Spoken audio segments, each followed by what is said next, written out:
Hi, and welcome to Art Series, a program to highlight the creative and artistic careers of our ASFM alumni. Today, it is my pleasure to welcome Vero Villarreal, class of 2008, to our program. Hola, Vero. Hola, Isa. Hi.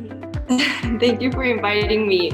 It's such an honor. Thank you, Vero. Can you tell us a little bit about how your career started and if it was at ASFM where you decided to go through a creative career? I think I've always been a creative person, even though I didn't know I wanted to be an artist until I was 18. And I think one of the major things I got from ASFM was to expand my horizons and live like somewhere else from Mexico. I think they always encourage people to see the world and do studies abroad. So I went to Barcelona first for a year to study art. And then after that, I went to San Diego, where I finished my studies in studio arts. I think for me, it's very important to travel the world, see different cultures. And I think also ASFM brings you that because there's so many people in the school from different parts of the world that, I don't know, you get to see a different side that most people don't get to see when they're a kid. And so studying abroad was very interesting. I think it made me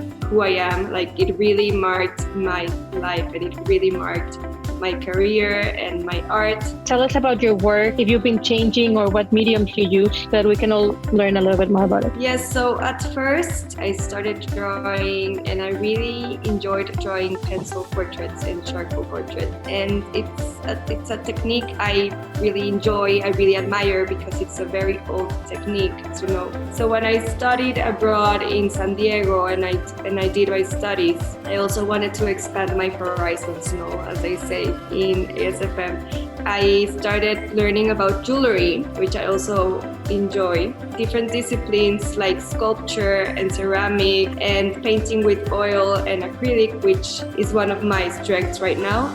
Use acrylics and oils most of the time. My mind is like everywhere, so it's hard to place my art in one category. I think I'm always experimenting different techniques, different themes, different materials, and I think that's what makes my art unique because I'm always like experimenting and doing different stuff. I'm also on Instagram. I don't call myself a blogger because I don't like that word, but I guess I might be one.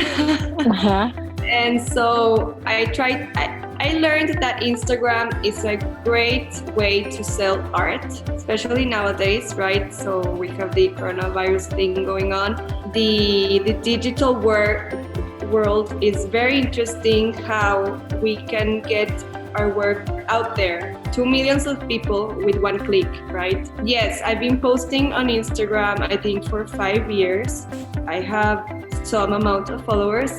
And I get different commissions of work with brands that I really enjoy. I did my latest, I think, might have been with Tommy Hilfiger. I did with him like a tote bag and I did the design. It was a beautiful butterfly because it was for Reinserta, which is an association that works with children that are in jail and that grow up there because their mothers are there. So that was a very interesting project. I tried to also mix my art. I tried to mix my art with fundraising, and I love projects where my art will help others. I also teach art, which is something I really enjoy because I think art is something that can cure the human being by different means. And I teach children with autism and Down syndrome in Mexico. Other than that, I work with other brands like Tequila Patrón, which I made the limited edition bottle for Mexico. I've worked with Audi, I've worked with Mercedes. And in the past years, what has been the best advice they've been giving you to start or to continue with your artistic career? I think one of the things that is very important is to speak to yourself and to like listen to yourself. Not speak to yourself. Listen to yourself. Listen to yourself because That's the voice that matters. I've heard numerous times that I should do this and I should do that, and that I don't do this well, or that I shouldn't do this. And I think hearing to myself and listening to what makes me happy and what I think is my successful art, or that I will be successful in, is what has made me grow and achieve certain things in the art world. So I think if someone is trying to be an artist, I think they should listen to themselves, do whatever it makes them happy and whatever they feel as fulfillment. That's such a great piece of advice. That's also a very positive note in which to end the conversation. And I am really thankful for your time today. Thank you, Isa. It has been a pleasure. Thank you so much. And I hope you can join us next time in the next art series. Thank you. Thank you.